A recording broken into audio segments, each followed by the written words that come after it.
next region created will go to, will take the next letter and so on. If you take the first two codes, the first two digits, which tell you the district, it means that system will change only when each or even at least one region has more than 99 districts. You take the next two, it will change only when a district has more than 99 electoral areas. And the next two will change only when an electoral area has more than 99 polling stations.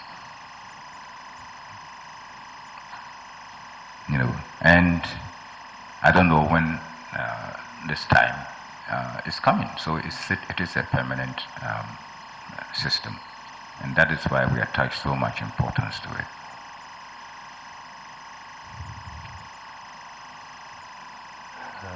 Dr. Afari Gyan, can you give us an illustration of the importance of this coding system, for example?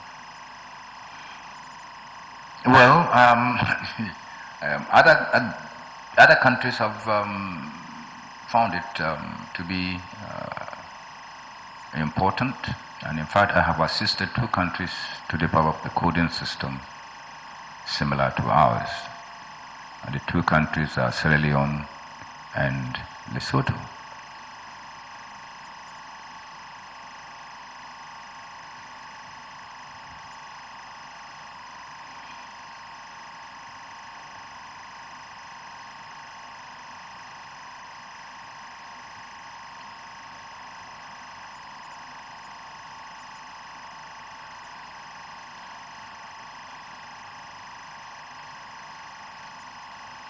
Dr. Afari Gyan, you mentioned that the code may or may not end with an A or B. Could you explain to the court the circumstances under which this may be? It could be A, could B, could be C, depending on care. If we establish 2 stations in the same location, we will distinguish them by A and B. If we have an existing polling station and during a period of registration we notice that that polling station has become oversubscribed, because we don't want the numbers in the polling station to be too large. So if the number of persons who register in that polling station becomes too large, then we will split the polling station into A and B.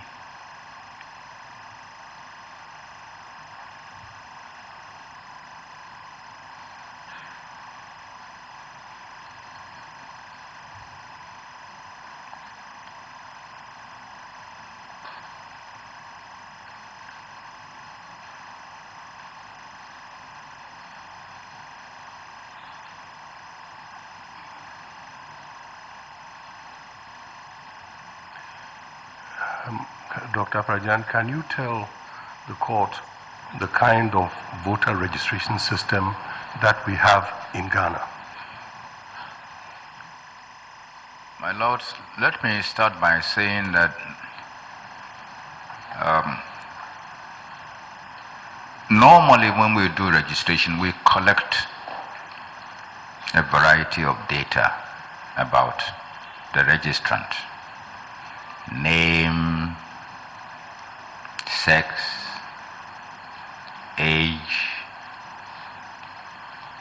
You want your father's name, even if the father is dead, your mother's name, your residential address, sometimes your hometown. We ask for all this information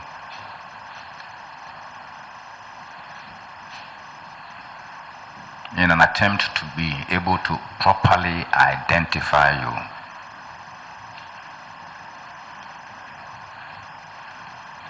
During the registration that we carried out in 2012, we collected this kind of information.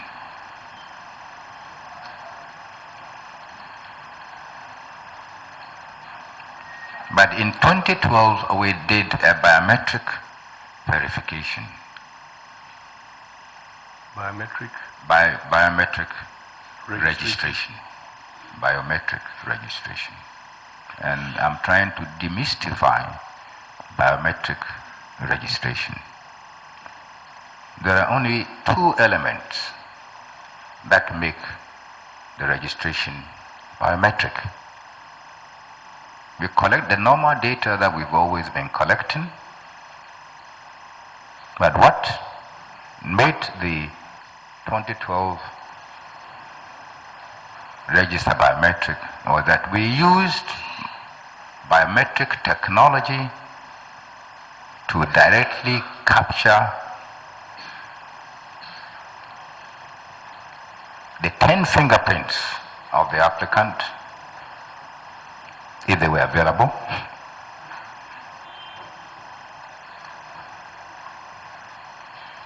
and to capture the photograph of the person. They are these two elements that make the 2012 registration biometric. Otherwise, all the other aspects are as we have been doing them before.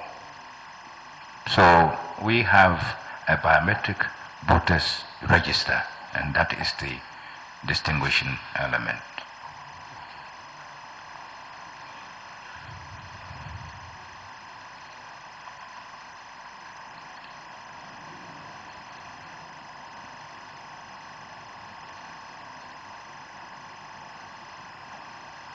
Does this system have any advantages, Dr. Afari Gyan? My lords, yes. When you use biometric technology, you able to do the registration quickly.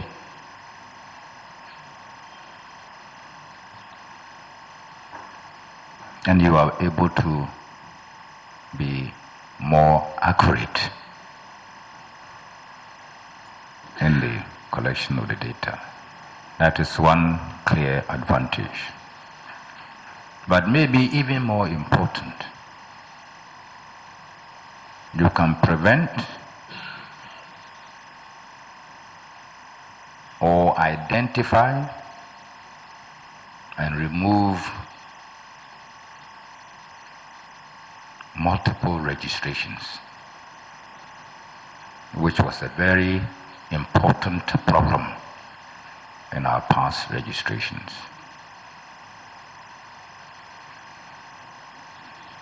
So apart from being able to do the register quickly and achieve greater accuracy, we're also able to identify multiple registrations and remove them. And multiple registrations had been a very important problem in the past. By multiple registration, you mean?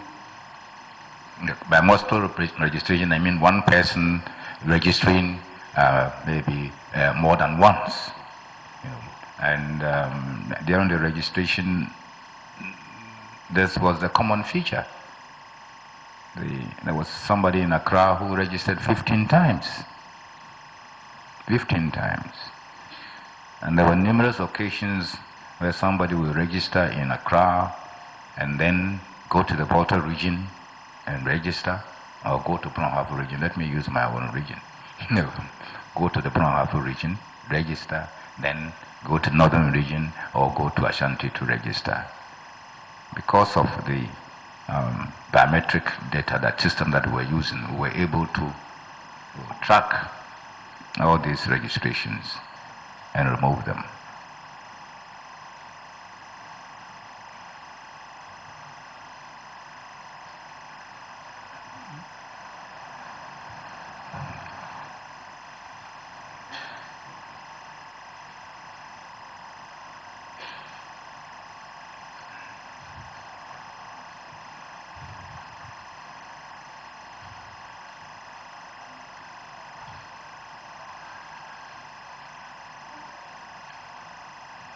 Dr. Afari Gyan, does anything happen when a person is registered at the registration center? Well, we give the person a voter ID card on the spot. We don't take the material to a central point where we say print the voter ID cards and later distribute them. As soon as you register, we issue you with a voter ID card.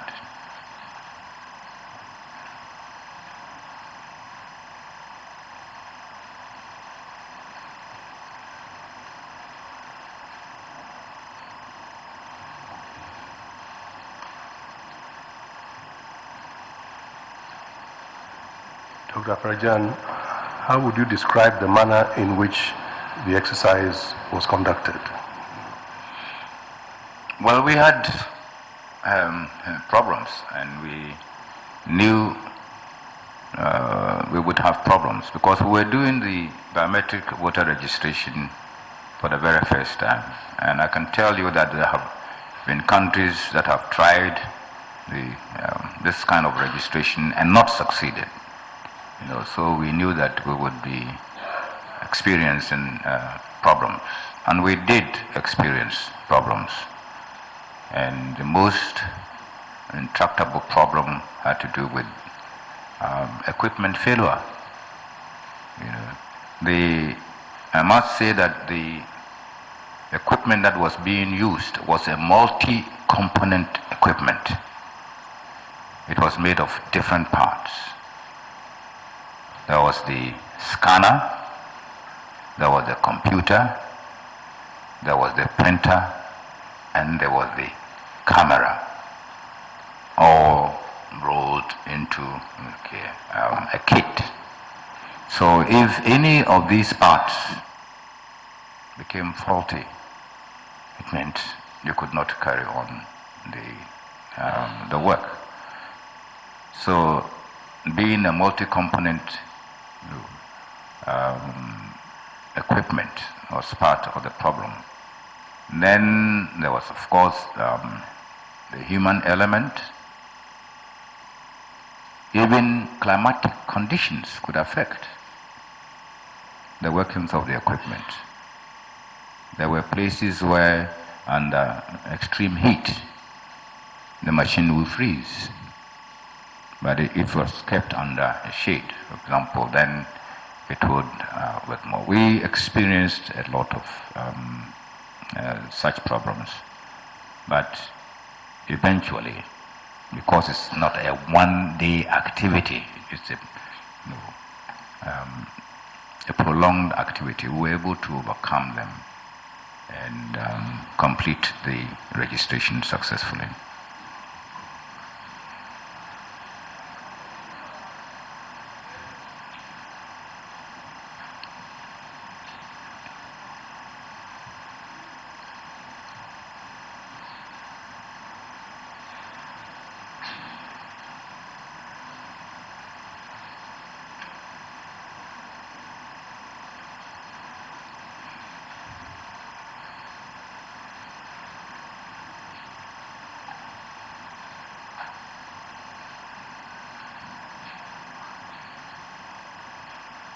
Dr. Afari Gyan, apart from the Electoral Commission, was there any other participation in this registration exercise? My lords, the political parties were involved, but party representatives were in attendance at the registration centers on a daily basis throughout the entire period of registration.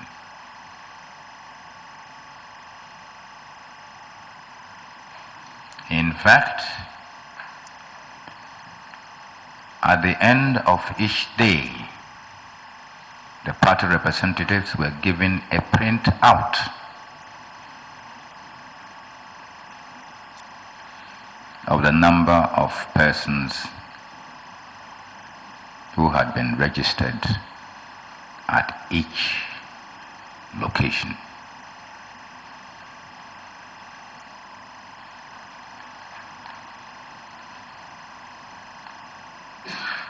So the political parties were there.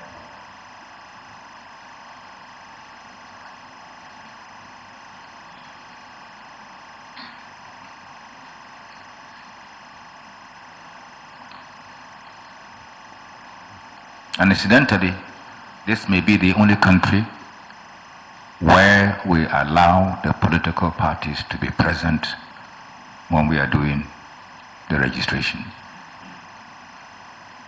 This may be the only country. We have recommended it to other countries, but whether they have put it in practice is yet to be known. You may recall that in some places they send you the registration form in the mail, and you fill it and send it to the election authority. Here, when we are doing the registration, the parties are there on a daily basis, and they can even challenge a person who appears because we are doing it, in public. So the political parties, well involved in the registration process.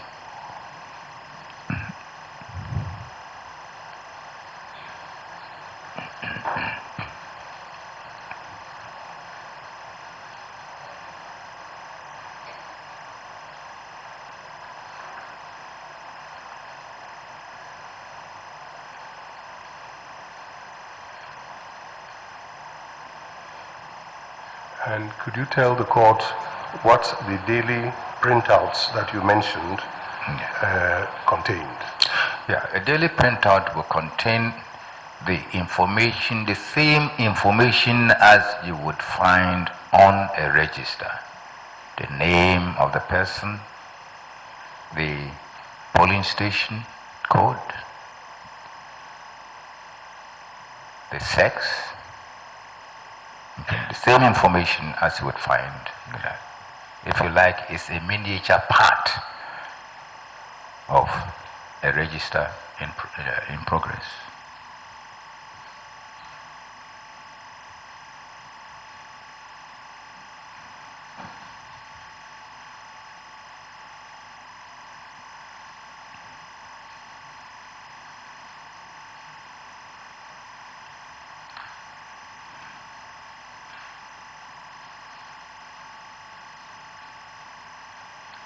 Afari Gyan, the registration took place over a period.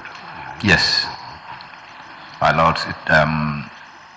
See, we did not have enough money to buy one machine to a registration center.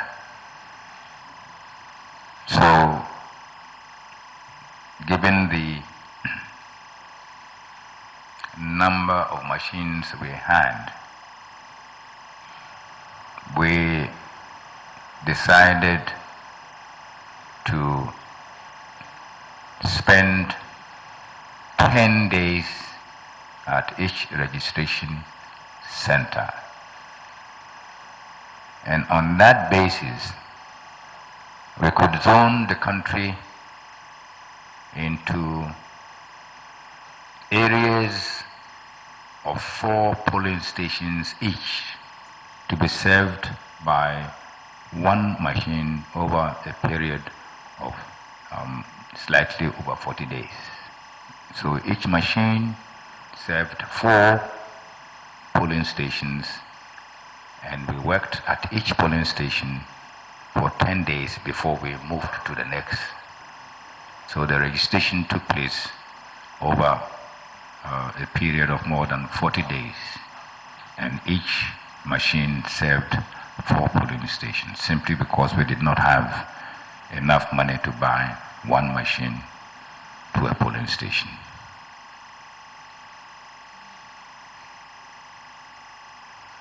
Now, Dr. Afari Gyan, were there any differences in the categories of people who were registered? Were there any differences in the people who were registered, Dr. Afari Gyan? Categories of people? Well, yeah. Some of the persons who applied for registration did not have fingers at all.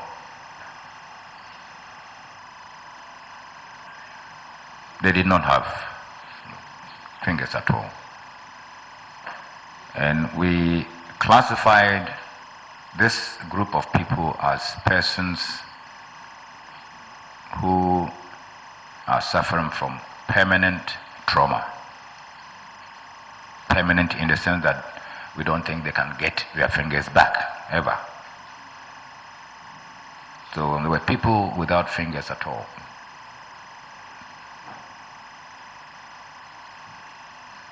But they qualified to be registered as voters, so we did register them.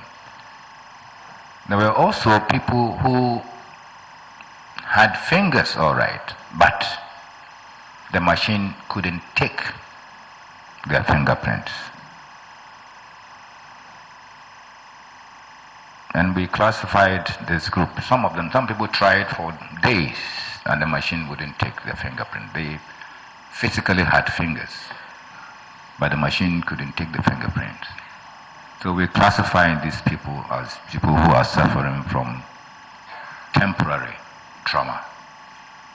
Temporary trauma in the sense that, the fine lines that define your fingerprint could grow and then you could regain the fingerprint. So these were people who were suffering from temporary trauma.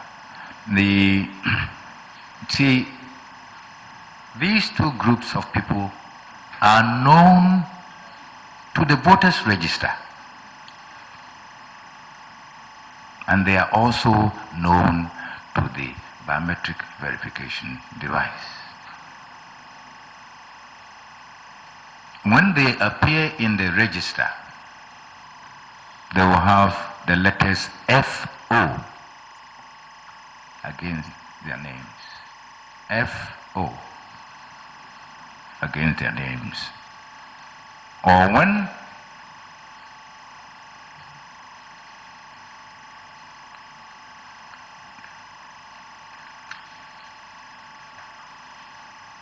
when during elections the data is scanned,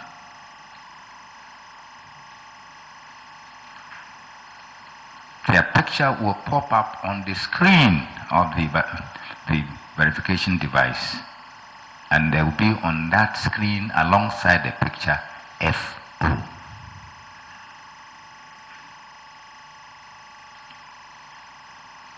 And FO means face only verification. The FO indication in the register and indication on the biometric machine means face only verification. So it is not true that verification is limited to fingerprint verification alone. It is not true. This is evident on the face of the register.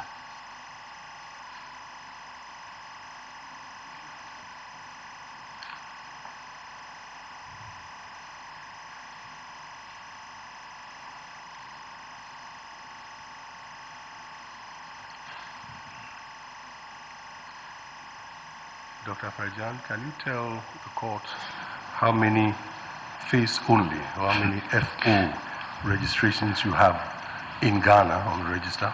Well, This is a problem that I believe we're going to have with this witness, because these are matters that is not stated anywhere in their pleadings or in the affidavit. And it's been going on for some time. It's quite difficult to... And the issue about the FOs is material. We raised that issue. It's a very material issue which they have not alluded to either in their pleadings or in the affidavits that are before the court. My lords, I will rephrase the question.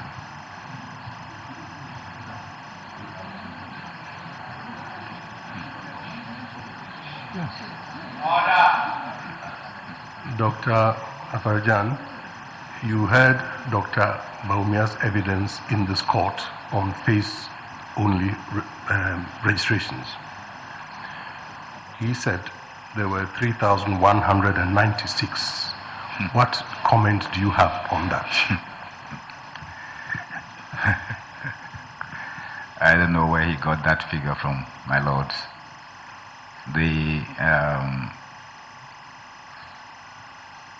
The figure is well over 70,000. Well over 70,000. In fact, I'm sorry? Yeah. 3,196, my lord. In fact, the figure now accurate is 70,951.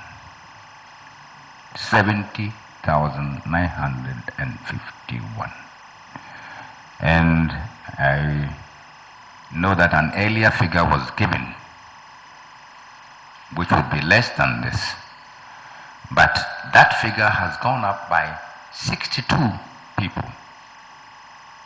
And the reason is simply because we have completed the registration of the people in the Katsina-Nankana East District following the order of the High Court. So that figure is gone up to 70,900. So 3,000, no, even the region with the lowest number would be more than 3,000. Even one region with the lowest number would be less than 3,000. I know, for example, that both Upper East and the Northern region, have more than 18,000 FOs each. And there are individual registers where you can have more than 200 FOs.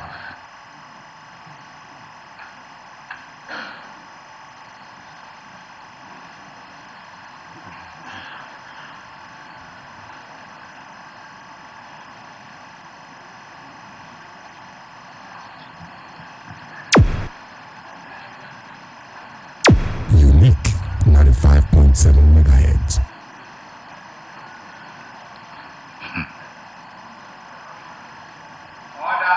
And going back to the categories of those who were registered, were there other categories that were covered? Well, apart from the main registration, we, the FOs were part of the main registration. And outside the main registration, there were two other categories of people that we